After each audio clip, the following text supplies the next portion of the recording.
कोई एग्जांपल्स है ऐसे अब आपके दोनों के एक्सपीरियंस में ऐसे केसेस के जो वर्क प्लेस के एक्चुअली बाहर हुआ था but still it was under the purview of sexual harassment?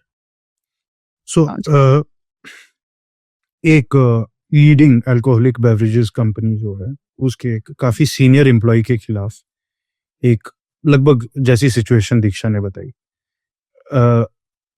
कुछ colleagues after office hours over a weekend वो लोग किसी तीसरे कोलीग के घर पे, कोई हाउस पार्टी थी तो वो लोग वहां चले गए एंड वहां पे lot of drinks and other stuff happened and then around 2 or 3 at night this person, ये जो एक्यूज्ड या रिस्पोंडेंट जो इस केस में है, वो निकलने लगे और उनसे रिक्वेस्ट किया जो महिला थी कि आप मुझे ड्रॉप कर देंगे, मेरा घर जो है रास्ते में पड़ता।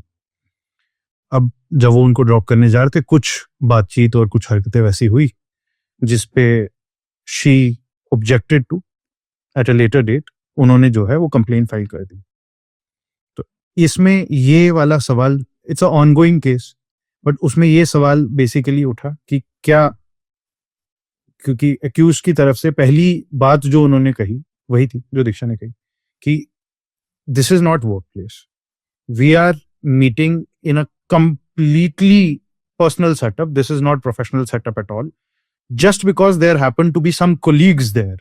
Not everyone was a colleague in the first place. Just because some of them are colleagues shouldn't be a reason to treat this as a workplace. So it may not be an incident of harassment or sexual harassment, but that is a question जो आप बाद में उस पे आएंगे। पहले आपको ये सेटल करना है कि आपकी जो इंटरनल कमिटी है जिसने उनको शो कॉज नोटिस इशू किया था, तो उन्होंने पहले उसको चैलेंज किया कि आपका यहाँ पे जुरिस्डिक्शन या अथॉरिटी बनती भी है इस केस में जाने की कि नहीं। तो मामला अभी बेसिकली विचाराधीन चल रहा है, ये है।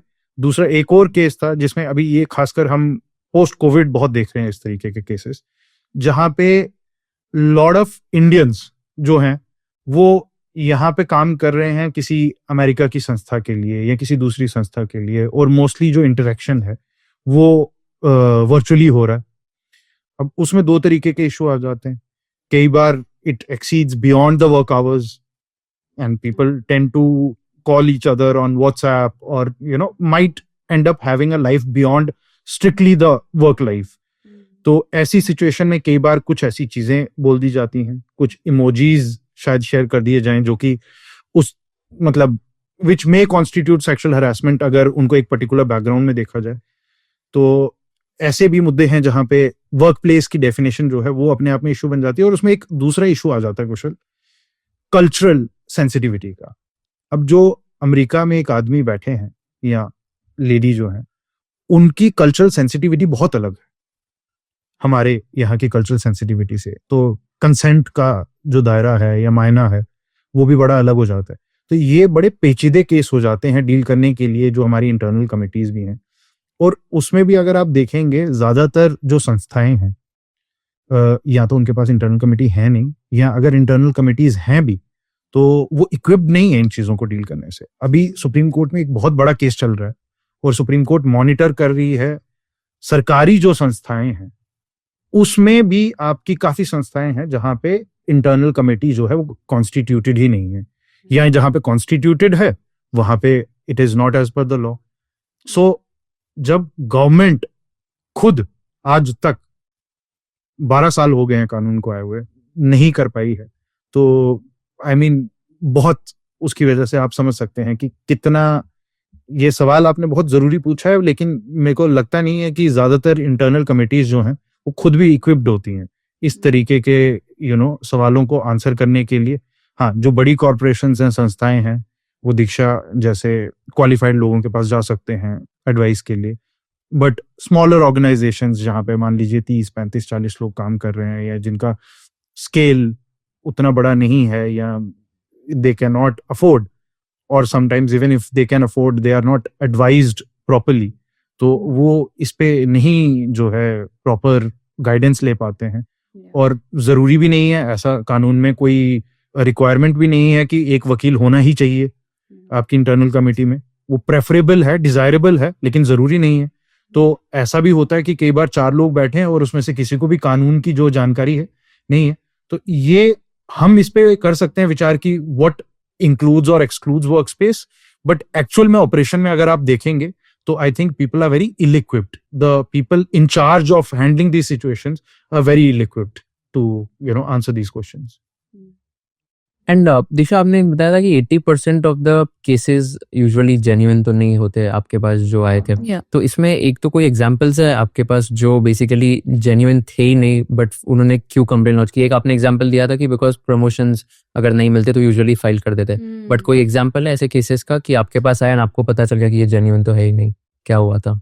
कुछ अभी बहुत रिसेंटली इनफैक्ट मैंने केस हैंडल किया था जहाँ पे एक कंप्लेनेंट ने अपने काफ़ी एक सीनियर बॉस को उनके अगेंस्ट कंप्लेंट फाइल करी थी ऑफ सेक्सुअल हरासमेंट. उन्होंने ये बोला था कि मेरा बर्थडे था और मुझे स्वीट्स देने थे सबको, तो मैं अपने सीनियर के केबिन में गई और उनको स्वीट्स तो मैंने दिए बट मैंने उनके पैर भी छुए, और जब मैं पैर छू रही थी तो उन्होंने मुझे दोनों हाथों से पकड़ा और मुझे गाल पे किस करा. और ये उन्होंने कंप्लेंट फाइल करी before the committee. And respondent ने हमारे सामने वो एक्चुअली काफ़ी शॉक में थे to even get a complaint like this. Apparently has had a very good record in the organisation. Everybody respects him a lot.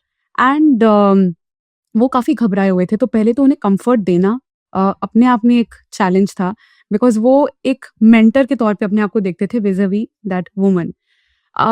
जब हमने इंक्वायरी चालू करी, क्योंकि आपको एज एन इंटरनल कमेटी जब आप किसी इंक्वायरी को इनिशिएट करते हो, all you need to satisfy yourself with is that looking at the complaint it appears to be a case of sexual harassment. Appears, it's not established yet, वो तो inquiry के through होगा. तो आपको बस इतना ही सेटिस्फाई करना होता है and then you proceed with the inquiry. So inquiry के टाइम हमें बहुत कुछ मालूम चला. एक चीज़ हमें मालूम चली कि ये जो कंप्लेनेंट थी ये बहुत सारे अपने पर्सनल मैटर्स रिस्पोंडेंट के सामने रखा करती थी. जैसे उनके कुछ फाइनेंशियल स्ट्रगल्स थे तो वो कई बार रिस्पोंडेंट की उनको रिक्वेस्ट किया करती थी कि आप फाइनेंशियली मेरी हेल्प करो. अब ये जो रिस्पोंडेंट है ये खुद on the verge of retirement हैं, तो फिर भी उन्होंने काफ़ी कोशिश करी कि एक पर्सनल लोन अवेल कर सकें on behalf of the woman, because वो खुद नहीं अरेंज कर पा रही थी एक appropriate amount of loan. So respondent उनकी मदद कर रहे थे, बट एक पॉइंट ऐसा आ गया जहाँ पे, और हमने चैट्स देखी हैं काफ़ी, व्हाट्सएप चैट्स उनके बीच में, जहाँ से ये निकल के आ रहा था कि कंप्लेनेंट बहुत परसिस्टेंटली उनको बोल रही थी कि आप अभी तक मेरी मदद नहीं कर पाए हो, मैं सुसाइड कमिट कर दूंगी अगर आपने मेरी मदद नहीं करी तो. इस तरह के कांस्टेंट उनको थ्रेट्स आ रहे थे और वो बहुत ज़्यादा घबराए हुए थे. उसके अलावा एक और एक ये चीज़ हुई कि जब उस औरत ने कंपनी ज्वाइन करी थी, उस टाइम पे बैकग्राउंड वेरिफिकेशन प्रोसेस होता है, तो उन्होंने एक एक्सपीरियंस लेटर दिखाया था अपनी प्रीवियस ऑर्गेनाइजेशन से, जिसमें ये लिखा था कि उनका काफ़ी अच्छा करियर रहा है in that previous organisation. Turns out कि उन्होंने वो फोर्ज किया हुआ था experience letter. And just the day when this incident allegedly happened, उसी दिन वो एक्चुअली रिस्पोंडेंट के पास गई थी बहुत ही डिस्टर्ब्ड सिचुएशन में कि करंट कंपनी को मालूम चल गया है कि उन्होंने फोर्जरी करी है in that experience letter. And she was fearing कि अब तो कंपनी उसको नौकरी से निकाल देगी. तो उन्होंने रिक्वेस्ट किया रिस्पोंडेंट को कि मैंने आपके साथ इतना टाइम यहाँ पे काम किया है और आपको पता है मेरी फाइनेंशियल स्ट्रगल्स क्या हैं. The least you can do for me is to ensure कि ये मैटर ब्रिंग अप नहीं हो या ये एस्केलेट ना हो. तो अभी तक रिस्पोंडेंट बहुत उनको सपोर्ट करने की कोशिश कर रहे थे, बट इस मैटर पे ही रियलाइज कि अब अगर मैं कुछ मदद करूंगा यहाँ पे तो I am also doing a fraud on the company, right, I am also hiding things from the company. तो उन्होंने मना किया, आई एम सॉरी, मैं परेशान हो गया हूँ तुम्हारी रिपीटेड रिक्वेस्ट से, और मैं अब और नहीं इसको टॉलरेट कर सकता. I will not be able to help you. And within an hour she files a complaint of sexual harassment. So ये पूरा इंक्वायरी के टाइम हमें चीज़ें काफ़ी निकल के आ रही थी. ये व्हाट्सएप चैट्स हमें रिव्यू करने पड़े. हमने काफ़ी डेस्परेट कॉल्स जो कंप्लेनेंट ने करी थी to the respondent on the same day, वो हमने देखे. और हमने ये भी देखा कि how close those calls were to the email that had come from the company HR to her, जिसमें उन्होंने ये बोला था कि हमें ऐसा मालूम चला है कि आपने एक्सपीरियंस लेटर फॉर्ज किया था। तो सब चीज़ों को कनेक्ट करते हुए कुशल हमने एक सर्कमस्टांसेस के थ्रू ये चीज़ अंडरस्टैंड करी। अगेन डायरेक्ट एविडेंस नहीं था, right, of the incident, but through these circumstances we were able to understand कि probability again of this happening was less than it not happening. And so ultimately जो internal committee थी उन्होंने बोला कि ये एक इनकंक्लूसिव मैटर है, हम इसमें नहीं इस्टेब्लिश कर पा रहे कि सेक्सुअल हरासमेंट हुआ है। तो उस आदमी की जॉब तो सेव हो गई थी in that moment, but subsequently company ने उनको भी निकाल दिया था फॉर द रीजन दैट उन्होंने पर्सनल लोन के लिए काफ़ी, एक तरह से देखा जाए तो आउट ऑफ द वे जाके वो हेल्प कर रहे थे। देयर वर चैट्स फाउंड जहाँ पे वो कंपनी एचआर को रिक्वेस्ट कर रहे थे कि see if you can help her, and company HR बोल रहा था कि see you know that she is not qualified to avail such a significant loan, but उन्होंने एक दो बार रिक्वेस्ट की थी कि please see if you can help her. तो वो चीज़ एक निकल के आई कि वो अपने पोजीशन को इन्फ्लुएंस कर रहे थे to sort of get some help for the woman. तो उस बेसिस पे कंपनी ने उनको सब्सिक्वेंटली निकाल दिया था।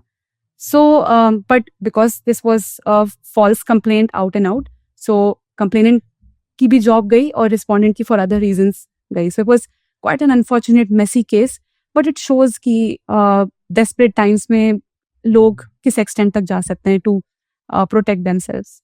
एंड कौन सी इंडस्ट्री होगी, लाइक कौन सी इंडस्ट्री में हुआ था? ये एक ईपीसी कंपनी है, इंजीनियरिंग प्रोक्योरमेंट कंस्ट्रक्शन बिजनेस में। काफ़ी टाइम से ये कंपनी ऑपरेट कर रही है इंडिया में, एंड वहाँ पे ये चीज़ हुई। So it was quite an unfortunate case. And ऐसा कोई ये है कि आपके एक्सपीरियंस में जितने भी केसेस है कि कोई स्पेसिफिक इंडस्ट्री है जहाँ पे बहुत ज्यादा बार केसेस देखने को मिले वर्सेस सम अदर इंडस्ट्री, ऐसा कुछ है? कुशल ऑनेस्टली ये बहुत ही इंडस्ट्री एग्नोस्टिक चीज़ है। मेरे पर्सपेक्टिव से आई वुड से कि मैंने इक्वल नंबर ऑफ केसेस देखे हैं coming from IT companies, startups, और उतना ही मैंने मैन्युफैक्चरिंग सेटअप्स में भी इस तरह के इंसिडेंट्स होते हुए देखे हैं। The kind of issues may be would be different. जैसे स्टार्टअप्स में मैंने यूजुअली ये देखा है कि physical forms of sexual harassment उतना नहीं होंगे, बट कई लोग बहुत डिफरेंट वेरिंग बैकग्राउंड से आए हैं, उन्हें पता नहीं है कि कोई जोक सेक्सिस्ट हो सकता है, तो they are cracking sexist jokes vis a vis their female colleague. तो उस तरह के केसेस आपको स्टार्टअप पर्सपेक्टिव से ज़्यादा दिखेंगे rather than actual physical forms of sexual harassment.